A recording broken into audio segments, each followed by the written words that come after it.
Hi, welcome to Growth Hacking 101, the podcast for PMU and SMP artists who want to multiply their income and achieve their true potential as entrepreneurs.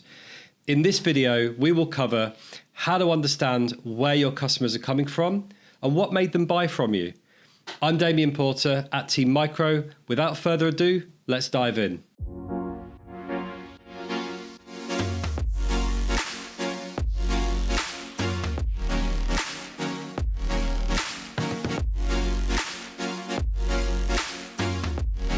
So, you won the booking, the customer's chosen you, and they're in the diary ready for a procedure. But do you know why? Do you know why they chose you? Do you know why they came to you when they could have gone to anyone else? Well, you need to understand which elements of your marketing are working. If you're advertising in different places, you might be doing SEO, you might be doing some social media work, you might be working with a lead generation company. And you really do need to understand where the booking has originated from so that you can track back and understand which parts of your marketing is money well spent and which elements of your marketing should probably be reviewed. You also need to understand how easy it was for the customer to find you online, because if there was a barrier, if they had to search for you, other customers won't be so generous with their time. So if there is some friction along that pathway, you need to know where it is. You need to understand what it was that tips them over the edge from considering buying from you to actually making that purchase. Once we know the answers to these questions, whatever's working, it gives you the great opportunity to do more of it. In the real world, in practice, when a customer is with you, how do you actually get the information that you need? What made them buy from you? How they found you? And you need really specific answers to those questions. So how do you actually go about that? The first thing is, as I said, the answer does need to be specific. You need to drill down to the facts. A woolly response or a generic answer isn't going to suit your needs very well here. Your answer has to be accurate. I found you on social media simply isn't enough. Which platform and which post specifically did they find you? Was it an ad? Was it a post that somebody shared?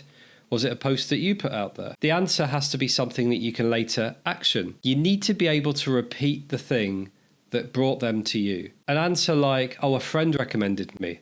Okay, which friend recommended you to me? Did they recommend you online by tagging you in a post? Or did they recommend you around the dinner table on a Friday night? You need to understand these things, because let's say, for example, there's a particular friend who has recommended they come to you, then I personally would put a phone call into that friend afterwards and I would thank them, because that's going to encourage that friend to refer more clients to you if they feel appreciated. Now, this could be a really informal conversation. It doesn't need to be a rigid, structured thing, but you do need to have some kind of purpose behind how you approach this question with your customers. I would recommend asking them at the end of the session when they're super happy and really excited about their new look. I would ask them at that point. And you can do this in a number of different ways. So one way that you could do it is very, very simply just ask them. A good opportunity is when they're at your front desk giving you a credit card payment or signing some paperwork to say that they were happy with the procedure, or whatever your routine is in clinic. That's a great opportunity, because then you can just build it into the conversation really naturally without it feeling too stilted.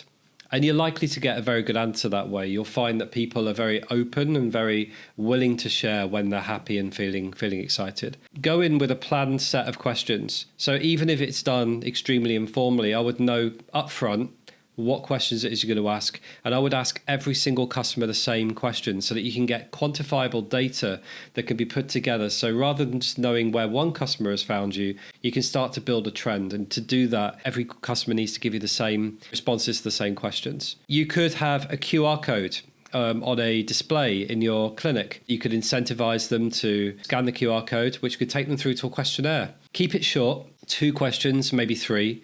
Once they've completed the questionnaire, you can bounce them off to a link so they can leave you a Google review. If you're not sure how to do that, just drop a note in the comments and I will send you some resources, enable you to create a Google review link for free. It's a really, really powerful tool. But either way, the important thing is that you have a set process and you stick to it consistently. The good thing about having a set process is that you're able to zip through the process in double time, which means even if you're busy and you're under pressure, you're not going to forget to do it. And one of the biggest challenges we see out there is not the willingness to ask these questions or even to do things like ask for a review. The issue is more the consistency, because when artists get busy, they're under pressure, they get stressed, they let some of these things slip and say, well, I was too busy to do it. This way you can ensure that doesn't happen. The next thing that you really need to understand, and this is key, is what was it about their pre-purchase experience that helped them to decide that you were the right artist for them. So even if they were recommended to you, even if they saw a great video online or whatever it is, they had some form of interaction with you, most likely before they booked. On the deepest level, that interaction could have been a phone call, maybe even a face-to-face consultation. But on a more simplistic point of view, if they've booked online, then it's quite possible that their interaction with you was actually via your website. They might not have messaged you, you might not have had any communication with them, but they've still interacted with your business. So what was it about that experience that helped them decide? Because this is a very emotive purchase. You're tattooing people's heads, people's faces. People make decisions based on trust in this industry, okay? So there was something about their experience before they booked with you that made them feel comforted, reassured, confident that they were making the right decision. Were they able to communicate with you easily? One of the things that we preach all the time here at Team Micro is about making the communication methods by which customers can use to reach you suitable and convenient for the customer, not the artist. Now, I know that seems really counterintuitive. It's your business, you can run it however you choose, but in an ever more competitive landscape, meeting the needs of the customers is only going to become more important. And history tells us that any business that neglects to meet the needs of its customers tends to fade away until they make a change. And then they're kind of playing catch up. So I'd strongly advise you to start canvassing your customer's opinion as to how they would prefer to communicate with you. And you might be surprised, not every customer wants to pick up the phone and call you. In fact, the vast majority probably don't. We live in a world now where instant messaging rules the day. People don't want to fill out forms. They don't want to send you an email. Some do, but it's rare. Typically what they want to do is they either want a video chat with you, or most commonly, they want to send you a message on Facebook or on Telegram or on WhatsApp or Instagram or something like that. They want to do it through DM. Find out how it is they want to communicate with you and just make sure that you're able to facilitate that. And you're only going to know how they want to communicate with you by asking them the question. You need to understand as well, and this will affect your marketing plan moving forward. You need to understand what the level of understanding of the procedure was before they got in contact with you. So, for example, a customer who is coming in for a microblading procedure, who has spent 3 months researching microblading, knows everything there is to know about microblading from a client point of view, and is confident they're making the right decision, they've chosen you as an artist because they've researched, is a very, very different prospect to somebody whose friend had microblading, so they're looking around and they don't really know anything about it, and they're just gonna go to the first artist that they make a connection with. It's really important that the customer understands what they're getting into, but also that's how we build trust. So how you market to the customer who knows nothing about microblading is very different to how you'd market to the customer who knows everything there is to know from a customer's point of view. And I'll give you an example of that. If a customer understands microblading really, really well, then the job of your marketing is to convince the customer that you are the best microblader for them.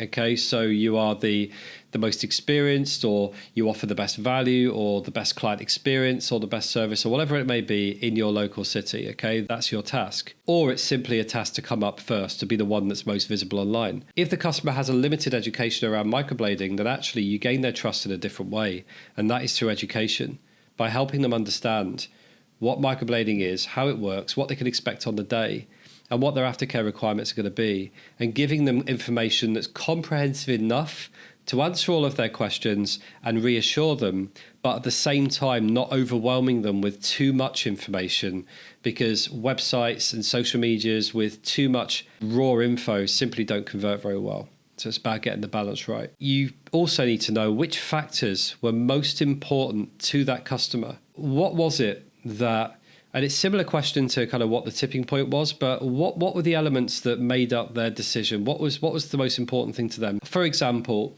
some customers, money no object, they will literally look for the most experienced artist they can find, because they believe that 20 years worth of experience is the most valuable thing when it comes to choosing a microblader, or an SMP artist, or a lip artist, whatever it might be. It may well be that actually it was your location.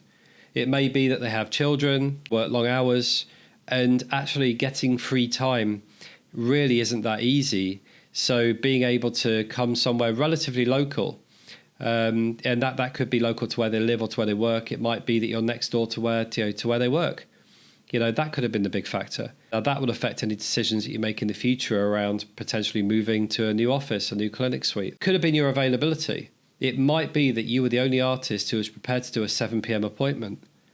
It might be that the artists elsewhere in the city are more booked up than you, and they're able to get in with you sooner. Or actually, it might be the opposite. It might be that the other artists were fully available, but the fact that you weren't sent them a clear message that you were in demand and gave them some level of confidence or reassurance. It might have been price. We don't like to think of it, but often that's what customers hinge their decisions on. It may simply be that either they couldn't really afford the procedure at a premium price and you were able to give them a price that they were able to manage, or it could be simply that they can afford a higher price, they just don't want to. They're looking around for the best, what they perceive to be the best value. Doesn't mean they're going to get the best value, but that's their perception. Lastly, it could be about reviews. It could simply be that you are the artist who has 200 5-star reviews on Google, and the other artists either don't have that many reviews or don't have any at all, or have some reviews that are not so great. I don't know if you do the same as me, but when I look at reviews for a restaurant that I want to check out,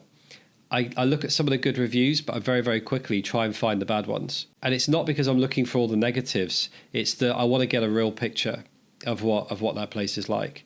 So if your customers are searching for bad reviews and they come across a really tough customer who was really unfair with their review, then it may well be that that's what swayed the customer away from one of your competitors into you, or potentially even away from you. That's partly the reason, folks, why it's so important for you to reply to every review, good or bad. And lastly, you need to understand if there is anything about the pre-purchase experience that could be improved. And you know what? Potentially, this is the most important question of them all, because it's the pre-purchase experience. So they still bought from you, they still booked with you, but there may be things that they encountered along the way that they were happy to compromise on, but perhaps other customers won't be prepared to.